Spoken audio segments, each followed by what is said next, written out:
ചതിച്ചു കുഞ്ഞെ, അമ്മാവൻ ആൾക്കാരുമായി വരുന്നു.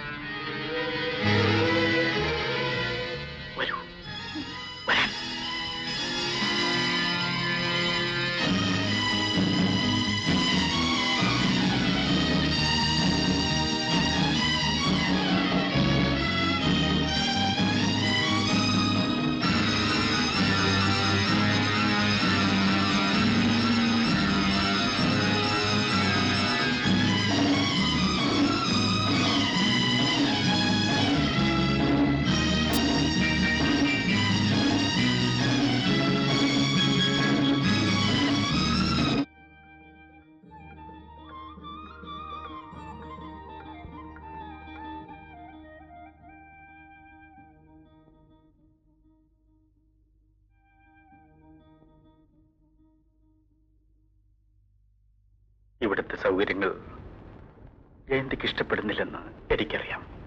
സത്യം പറയൂ, എന്നോടൊപ്പം വന്നതിൽ നിനക്ക് ദുഃഖം തോന്നുന്നില്ലേ? ഒരിക്കലുമില്ല. ഗോപിയേട്ടനടുത്തുള്ളപ്പോൾ എനിക്ക് സന്തോഷമേ ഉള്ളൂ.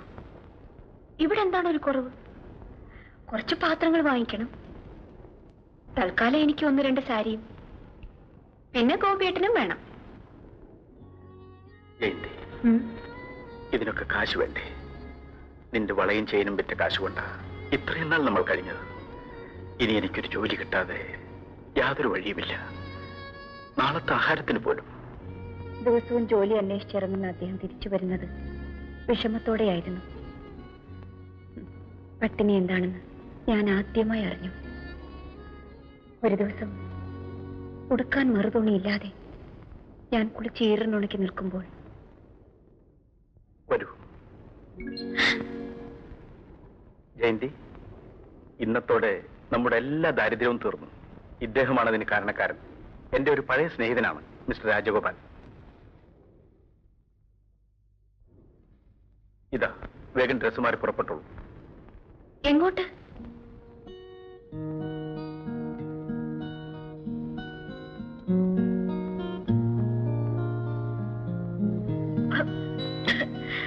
കഴിച്ചോളൂ, ക്ഷീണം മാറാൻ നല്ലതാണ്.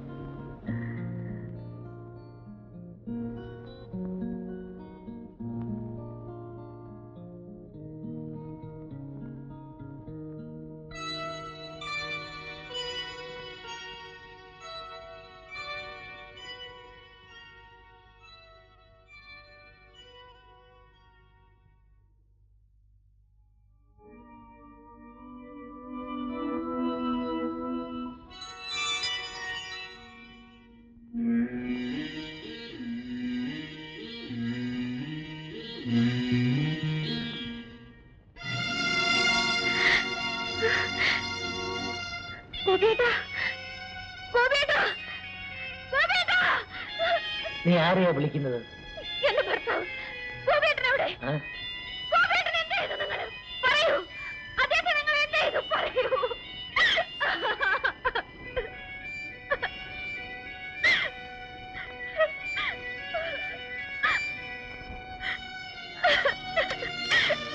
രാജഗോപാൽ, രാജഗോപാൽ, എന്താ? ഏതാണിവൾ? ആരാണ് ഇവളുടെ ഭർത്താവ്? എവിടെയാവൻ? പോയി. ഇല്ല, ഇല്ല. അദ്ദേഹത്തെ നിങ്ങൾ എന്ത് ചെയ്തു? എന്റെ ദൈവമേ, ഗോപിയേട്ടന് എന്ത് പറ്റി?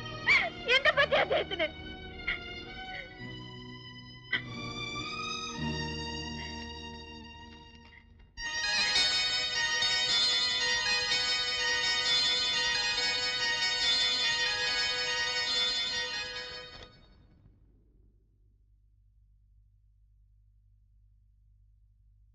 പെട്ടെന്നുണ്ടായ ഷോക്കാണ് കാരണം. Now she is all right. Thank you doctor. Okay.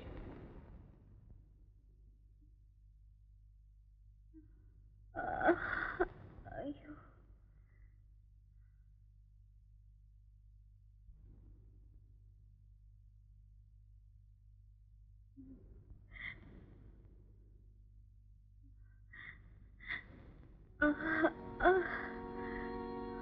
കരഞ്ഞു തീർക്കാവുന്ന ദുഃഖങ്ങളുണ്ട്.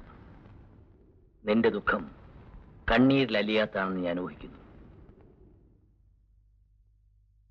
നീ വഞ്ചിക്കപ്പെട്ടവളാണെന്ന് പിന്നീടാണ് ഞാൻ അറിഞ്ഞത്. കുടിച്ചു ബോധമില്ലാതിരിക്കുമ്പോൾ പല പെൺകുട്ടികളും ഈ റൂമിലേക്ക് കടന്നു വന്നിട്ടുണ്ട്. അവരാരെന്ന് ഞാൻ അന്വേഷിച്ചിരുന്നില്ല. പക്ഷേ നിന്റെ കാര്യത്തിൽ ഞാൻ തെറ്റ് ചെയ്തിട്ടുണ്ടെന്ന് തോന്നുന്നു. അത് മനഃപൂർവ്വമല്ല. എന്നോട് ക്ഷമിക്കൂ. എവിടെയാ വീട്? പോകാൻ മറ്റൊരിടമില്ലെങ്കിൽ നിന്റെ അസുഖം മാറുന്നവരെവിടെ താമസിച്ചോളൂ. ഭയപ്പെടണ്ട, നിന്നെ ആരും ഉപദ്രവിക്കില്ല.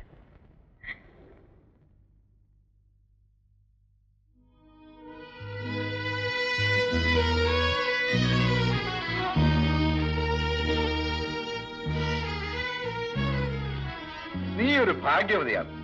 മുതലാളിക്ക് എന്തോ നിന്നെ അങ്ങ് ഇഷ്ടപ്പെട്ടെന്ന് തോന്നുന്നു. നിനക്കറിയാം അദ്ദേഹം ആരാണെന്ന്? കോടീശ്വരൻ. ഭാര്യ മരിച്ചത് പിന്നെ ഇവിടെ വന്നിട്ടുള്ള ഒരു പെണ്ണിനെയും പുള്ളി രണ്ടാമതിരിക്ക് നോക്കിയിട്ടില്ല. നീ എന്തിനാ കരയുന്നത്? ഓ, അവനെ ഓർത്താണോ? ആ ഗോപിയെ. നിന്നെപ്പോലെ എത്രയോ പെൺകുട്ടികളെ അവൻ നശിപ്പിച്ചിരിക്കുന്നു. ഞാൻ കണ്ടുമുട്ടിയത് കൊണ്ട് നീ രക്ഷപ്പെട്ടു. ഇല്ലെങ്കിൽ ബോംബെയിലുള്ള ഏതെങ്കിലും ഒരു വേശ്യാത്തെരുവിൽ നീ എന്നെത്തുമായിരുന്നു. ഞാൻ പറയുന്നത് നിന്റെ ഗുണത്തിനാണ്. ഇവിടെ നിറങ്ങിയാ നീ എങ്ങോട്ട് പോകും? ഒരല്പം ബുദ്ധി കാണിച്ചാൽ നിനക്ക് ഇവിടെ കഴിയാം, ഒരു രാജകുമാരിയെ പോലെ. അല്ലാതെ ആ ഗോപിയെ കാത്തിരുന്നിട്ടൊന്നും കാര്യമില്ല. അവൻ തിരിച്ചു വരില്ല.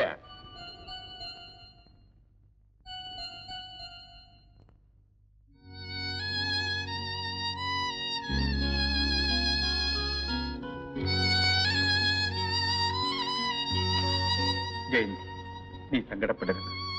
ഒരിടത്തും ഒതുങ്ങി നിൽക്കാൻ പറ്റാത്ത വിധം അപകടത്തിൽപ്പെട്ടതാണ് എന്റെ ജീവിതം. നിന്നെ ഉപേക്ഷിച്ചു പോകേണ്ടി വന്നതിൽ എനിക്ക് വിഷമമുണ്ട്. എല്ലാം നഷ്ടപ്പെട്ട എനിക്ക് നിന്നെ കൂടി വിൽക്കേണ്ടി വന്നു. എന്നോട് ക്ഷമിക്കൂ. നിന്റെ ഗോപിയേട്ടൻ.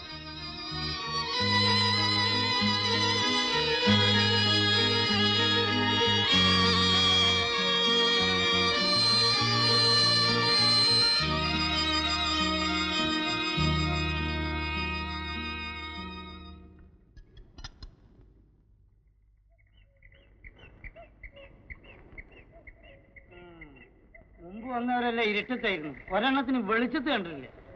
ഈ മാനും മര്യാദ ഇല്ലാത്തേക്ക് എവിടെയാ രാവും പകലും? നിൽക്കൂ. എവിടേക്കാ? അടുത്തെങ്ങും പരിചയക്കാരോ ബന്ധുക്കളോ ഇല്ലല്ലോ. കഥകളൊക്കെ ഞാൻ അറിഞ്ഞു. രാജഗോപാൽ പറഞ്ഞു. ഇങ്ങനെ ഇവിടുന്ന് ഇറങ്ങിപ്പോയാൽ നീ തനിച്ചെങ്ങനെ ജീവിക്കും? എനിക്കിനി ജീവിക്കണ്ട. ഓഹോ, അപ്പോൾ മരിക്കാനാണ് ശ്രമമല്ലേ? ആത്മഹത്യ എളുപ്പമാണ്, ഇവിടെ ജീവിക്കാനാണ് പ്രയാസം.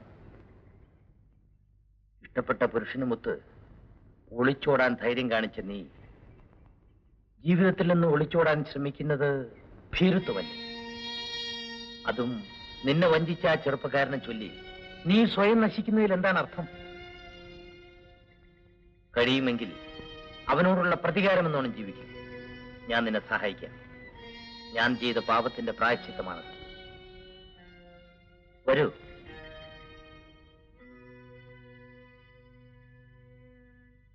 ജീവിക്കാനുള്ള പ്രതികാര ബുദ്ധി മാത്രം എന്നിൽ ശേഷിച്ചു. എന്നെ നശിപ്പിച്ച പുരുഷനോടുള്ള പകയായിരിക്കാം അതിന് കാരണം.